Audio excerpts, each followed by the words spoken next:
Welcome to Planet Geo, the podcast where we talk about our amazing planet, how it works, and why it matters to you. Chris, how you doing today? I'm doing great. How you doing, Jesse?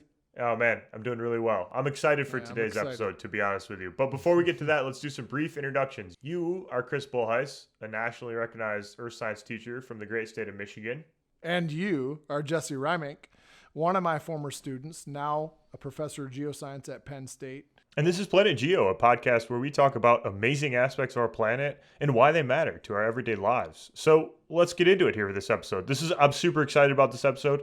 We're doing our first episode full of listener questions. Chris, are you excited? That's right. I am excited. These are really interesting questions. These are great questions. These questions come from Mrs. White's AP Environmental Science class, and she assigned our plate tectonics episode, if I remember correctly, to her class and asked them to come back with questions. And they came back. She kind of sent us an email and summarized the questions for us. But these are awesome questions. I mean, I was super impressed. Yeah, me too. So Mrs. White's class, congrats to you guys if you are listening to this. Yeah, great you guys questions. rock. Yeah, that's right. So, Chris, what are the questions and where are we going to go? Summarize this episode. Yeah. All right. So we have basically three main questions. The first one is, how far have we dug down into the earth, and could we ever reach the mantle, or is there a hope of ever reaching the mantle? That's the first question.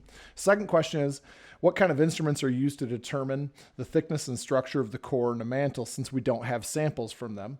Yeah, that's a very common question too. I hear that a lot. Yeah, we're going to talk a little bit about that. We got some interesting things. And then the third thing is, in volcanoes, when they erupt, there's magma underneath that comes out of the surface. So what happens to the area of the asthenosphere that lost magma?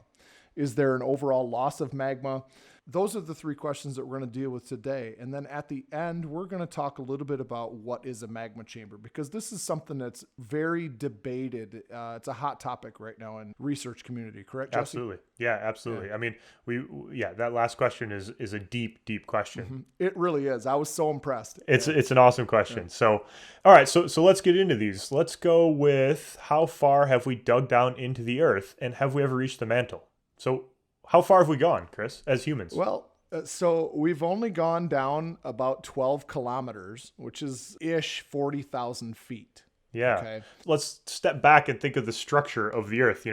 The crust. So we talked in the plate tectonics episode about crust and mantle, lithosphere, asthenosphere. The crust in continents, at least, is between 40 and like 150 kilometers deep. So pretty thick stuff. Yeah, it depends on what's going on in the crust. Whether you have mountains, then you're going to have thicker crust and so on. But yeah. So 12 kilometers, it ain't much. It is a long ways away from getting down even to the moho, which then is the boundary between the crust and the mantle. So when you look at this, it's such a small amount. It's shocking. I don't know if embarrassing is the right word. I know. Yeah. Especially after our interview with Jackie Faraday, when these astronomers who are thinking on huge scales, and we're thinking, us geologists, we've only really drilled down like a tiny part of the earth. It's a little bit embarrassing for our field. It totally really is. And the other thing that's interesting about this is that borehole, or that hole that we drilled, actually it was drilled by the Soviets. It's called the Kola super deep borehole, and this was during the Cold War, actually. So this was kind of a race between the Germans and the Soviets to drill down. It was kind of a scientific feather in the cap race. It took them 20 years to get that far, and they only stopped because the temperature got too hot. Basically the rock starts to be too hot to actually drill into, and that temperature was almost 350 degrees Fahrenheit, or around 180 degrees centigrade, which is also shocking to me too, because that doesn't seem like that's that hot.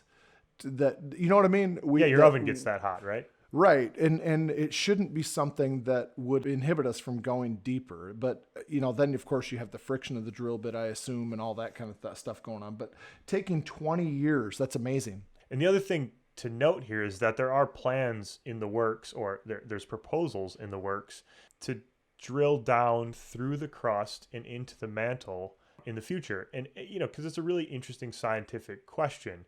And we've had a lot of technical advances in drilling, mostly in research or in oil and gas industry, into drilling really deep and using ship-based drilling. So, you have this positioning where the ship uses GPS to keep it right over the borehole. It's kind of a computer-controlled positioning system that helps you have much more precise drilling down deep into especially in the ocean. Yeah, right. Which also has another advantage of the crust is much thinner in the ocean. And so you're talking 5 to 10 kilometers thick versus, 40 to 80 kilometers for the continent, and so that has other advantages of getting us into the mantle and not having to drill quite as deep.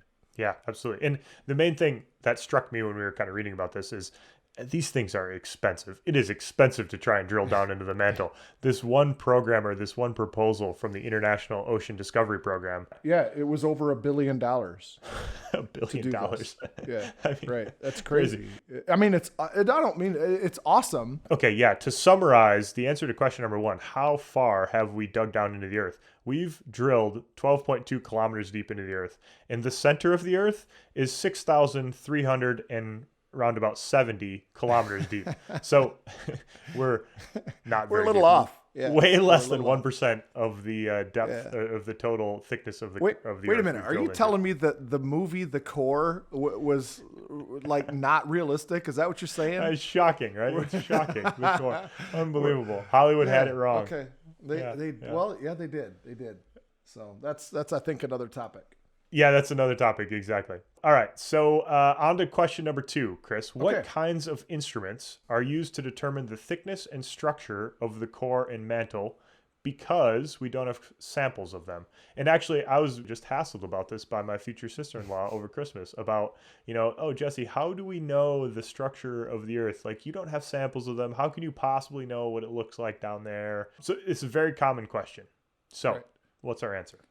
Okay, well, we touched on this with the plate tectonics episode. We touched on this with volcanism episode, seismicity. We study seismic waves traveling through the earth. And these can be human-induced seismic waves. These can be seismic waves produced by earthquakes, volcanic eruptions, or even nuclear bombs. And there are 2 main waves that travel through the interior of the earth, the P waves and the S waves. A lot of times they're referred to as body waves because they travel through the body of the earth. And the P waves they're compression waves. They're essentially sound waves, and they can travel through anything. They can travel through solids, liquids, and gases. And then the S waves can only travel through solids. They're shearing waves, and so they tear the material that they travel through. And liquids and gases don't have any shear strength, and so these S waves are abruptly stopped when they encounter those kinds of materials. Yeah, so if you think of, P waves, compressional waves, think of a slinky. The best analogy here is a slinky. And if you take a slinky and you just push it in and out, meaning, you're just pushing it in and out where it's compressing towards the other end and then away from the other end, that's kind of the P wave analogy there. S waves is if you take the ends of the slinky and you shake it side to side, and it's like this kind of snake-like pattern, right? It's kind of snaking along. Like a sidewinder. Yep. Exactly, like a little sidewinder snake. I mean, it's a rough analogy, but it works for this case. So P wave and S wave are compression and shear, meaning in and out or side to side. And those side to side waves cannot travel through liquid. So how, Chris, does this inform us of the structure of the earth? Well, the waves, so when any wave travels through material and that material changes, whether it's an abrupt change or whether it's a gradual change, you get both of those in the interior of the earth. The waves bend, they refract. If you think about taking a vase of water and putting a rose stem in it, and you can see then how the rose stem looks like it's broken where it enters the water and when it leaves the water. And that's just because the speed of light changes. It's different in water and as opposed to air. And so that abrupt bending of the light wave looks like it breaks the stem. It doesn't, of course. It's just a visual effect. But so when these seismic waves travel through the interior of the earth, they encounter these different layers and they abruptly bend or they refract. And so that changes their trajectory. And they also, not only do they have these abrupt changes where you go from the crust to the mantle and the mantle to the liquid core and the liquid core to the solid core, you also have this gradual bending of the waves. They take this curved path because the density of the rock that they're traveling through with depth also changes. So they're really, it's a complicated thing actually, studying the geometry of these seismic waves. Absolutely. I mean, the people who do this is what's called seismic tomography, which is basically, think of it as like a CAT scan of the earth. You go in and you get a CAT scan, you're imaging the interior of your body. We're doing this with the Earth, using earthquakes, using seismic waves, and using seismometers. And so someone like Dr. Diana Roman, who we interviewed a couple weeks ago, does this all the time. It is extremely complicated. These P waves are turning into S waves are turning into P waves, and back to S waves. And there's all sorts of conversions going on. It's really complicated. But in the simplest sense, to understand the interior structure of the Earth, we have P waves and S waves. One of them can travel through liquids and solids. One of them can only travel through solids. So if you imagine an earthquake on the other side of the planet, a P wave and an S wave are both coming from that earthquake, and they hit a layer that's liquid in the Earth, the S wave stops. It does not get transmitted through that liquid anymore. The P wave refracts a little bit, but it continues through there, and then it eventually makes its way to us on the other side of the planet.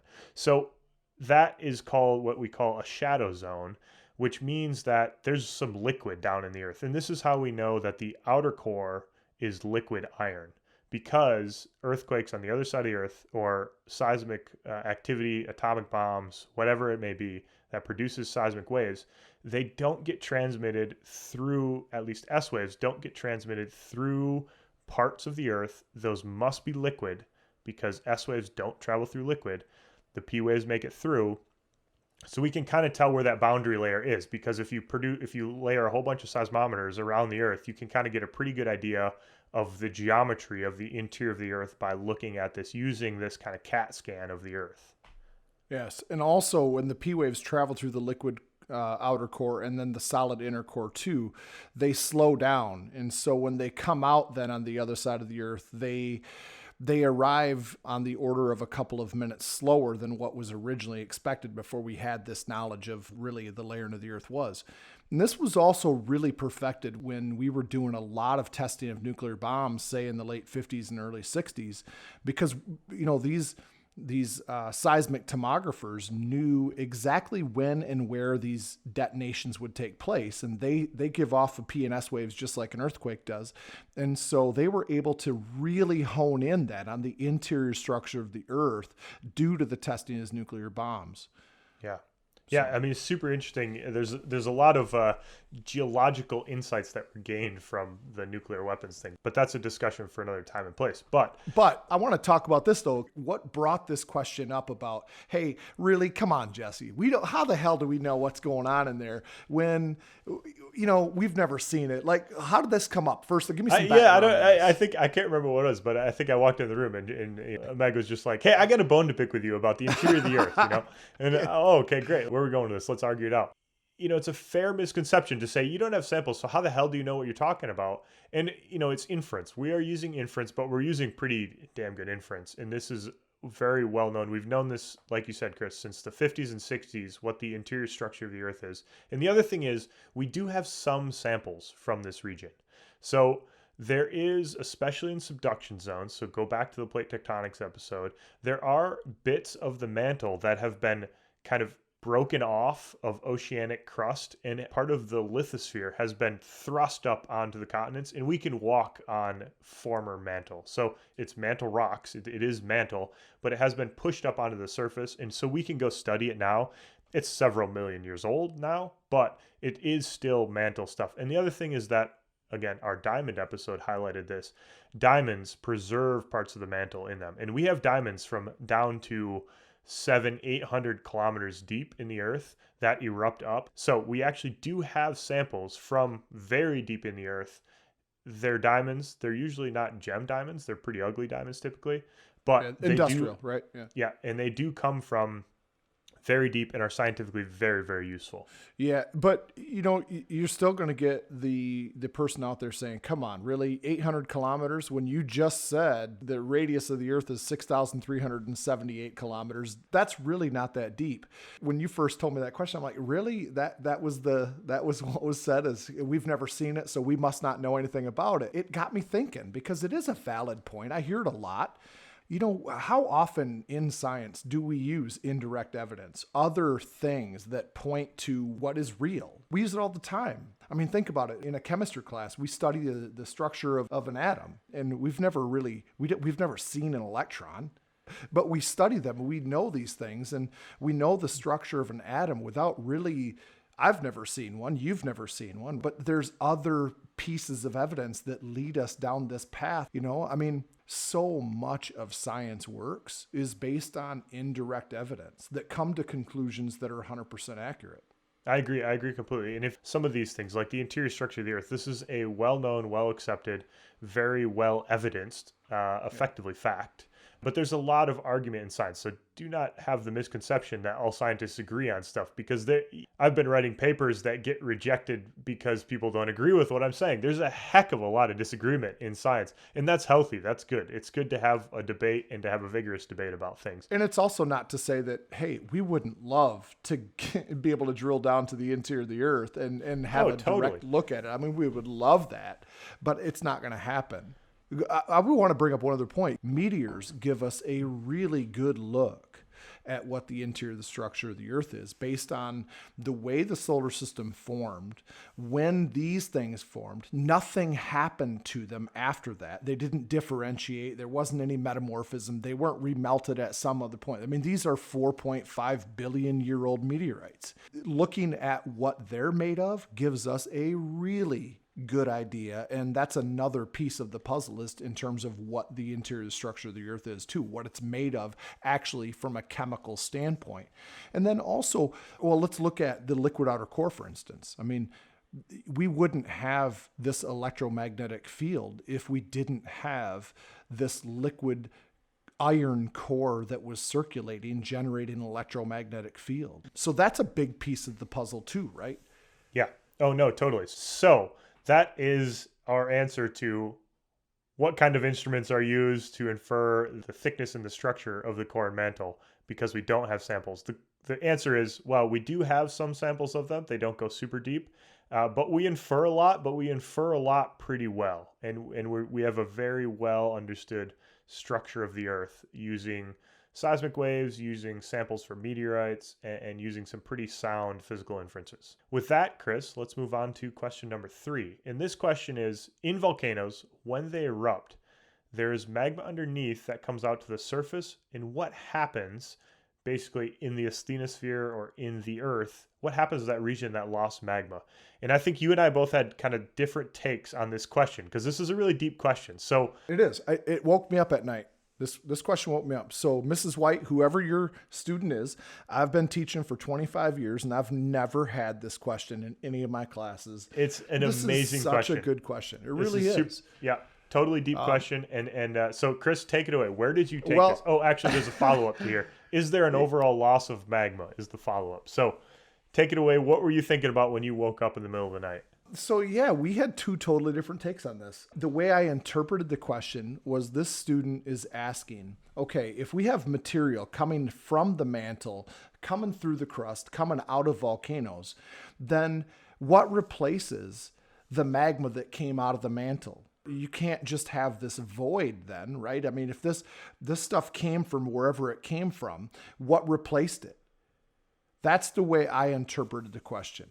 How did you interpret the question? I interpreted it as, what does the magma chamber actually look like? Which you might remember. I think you're crazy. This is not the question. When I came out to your summer science field trip a year and a half ago, I gave a little lecture spiel on this.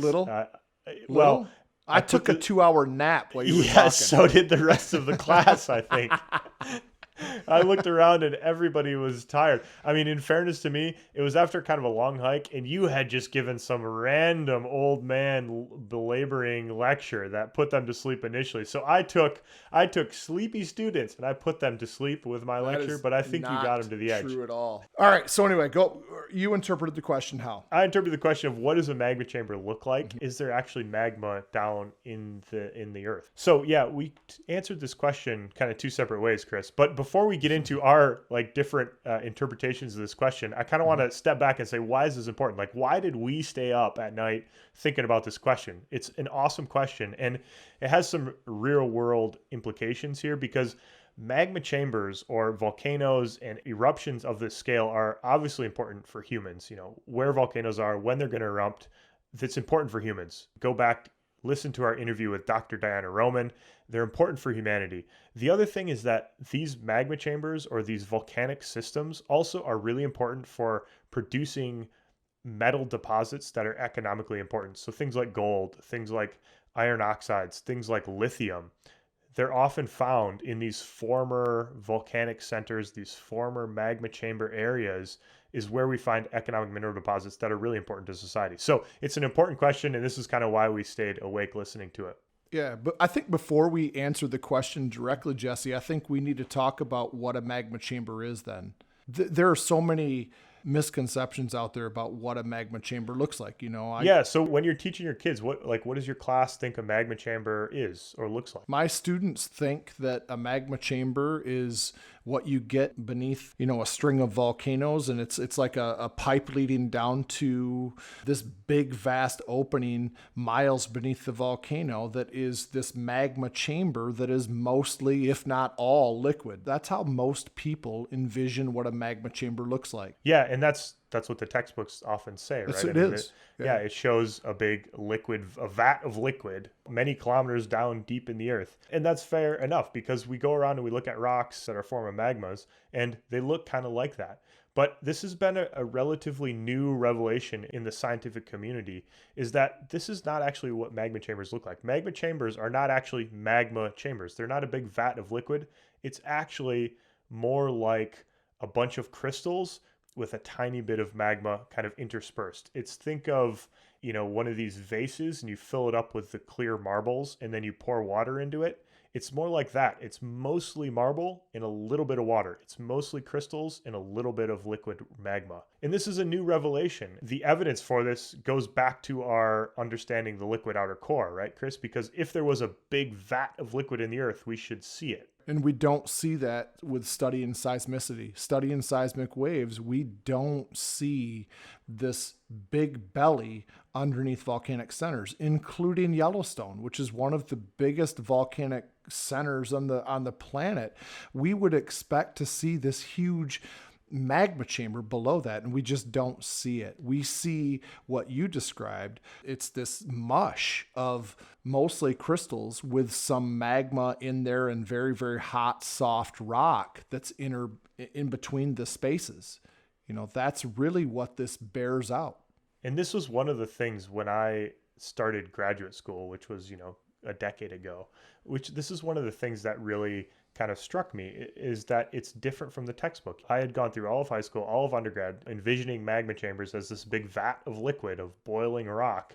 And then to realize actually this probably wasn't actually what it looked like. This was kind of one of these like, whoa, mind blown kind of moments.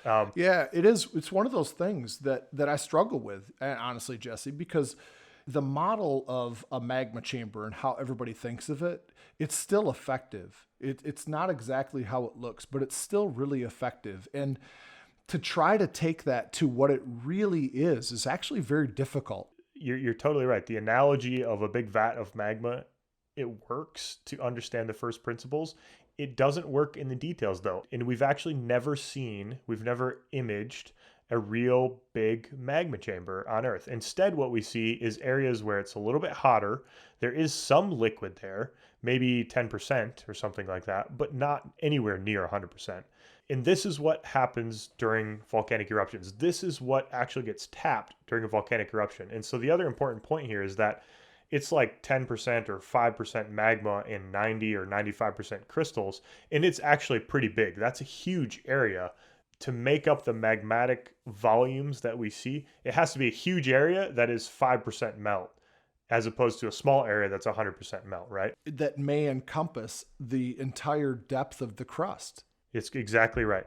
They're called transcrustal. So they kind of go for 30 kilometers deep or 40 kilometers deep in the crust of a little bit of melt everywhere, which is really important for how the Earth operates. It's really important for plate tectonics. It's really important for forming mineral deposits.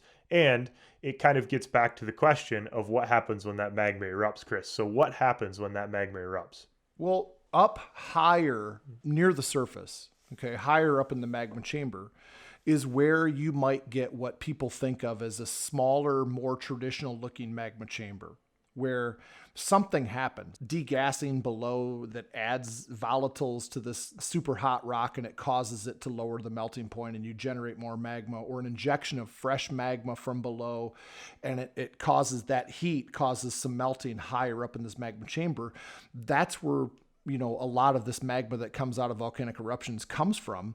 And so to answer the question then, like, what happens? How does it respond? We can't just have this void beneath the surface of the earth. So what happens, Jesse? Well, what happens is it basically collapses down in on itself. Instead of, there's not stuff that comes up and takes its place necessarily. Instead, the crust kind of relaxes down into the hole. And this is how we form calderas, like the Yellowstone caldera, is that you erupt a whole bunch of magma out of this distributed network of mostly crystals and a little bit of magma. That magma gets evacuated out the volcanic center, and then basically the crust collapses back down into that void. And this is how you form a caldera. That in Yellowstone, what is it, 30 miles by 40 miles or something on that order? Right, that's correct. Yeah, 30 by 45 miles. Yeah. So basically this huge area, from human perspective, it looks like a huge area and a huge amount of magma. But when you think of it as a transcrustal magma system that goes really deep, it goes 20 kilometers deep, and it's 5% partial melt or 5% magma. It's not that much, actually. So what gets pushed out the magma chamber is actually not that much when you think of the whole crust of the Earth. Because the crystals in the magma chamber, what we think of as a magma chamber, which is not really a magma chamber, it's more of a crystal chamber, right, is going to still support what's above it. Well, back to your analogy of the vase full of marbles that has water in it. If you pour water in enough where you have a little bit of water sitting on top, and then you evacuate the water during an eruption, let's say, then that will collapse down where there was magma, but where the marbles are is still going to support everything that's above it. The flowers will still stand upright if you remove all the water out of the vase, right? Like, I thought you were going to give me a warm and fuzzy flower analogy. Yeah, there. yeah. If you got some beautiful roses, if you bought some beautiful roses for Jenny, and they're still going to stand upright. Never fear, Chris. You can have a volcanic eruption in your vase. So this question number 3, let's go back to it and kind of tie it up. When volcanoes erupt, what happens to the magma underneath? What replaces it? The answer is that it's more complicated than that question, in that the magma is pretty well distributed. There's not much of it in any one area. And when it does erupt, the stuff that's removed, the ground just kind of collapses back down on itself. So there's not this big gaping hole in the earth that magma has left. This question, this very insightful, deep question, really comes back to the misconception of what a magma chamber doesn't really look like. That's right. Yeah. Absolutely. So we've highlighted many things in that question. Obviously, with the length of our answer, we've stumbled on some very interesting insights into how the Earth works there, and actually very interesting scientific debates going on in the geological community right now. So with that, I think we've answered all the questions. I think we're good, yeah. So again, thank you, Mrs. White's AP Environmental Earth Science class. That's right. You guys are awesome. That was great. Awesome questions. Totally. And with that, we'll wrap it up for this week. And as usual, if you enjoyed this podcast, if you got something out of it, give us a like, a share, subscribe on your podcast service, and share it with somebody who might be interested in this as well. We would really appreciate it. Yep. You got it. All right. All right. That's a wrap. See you next week.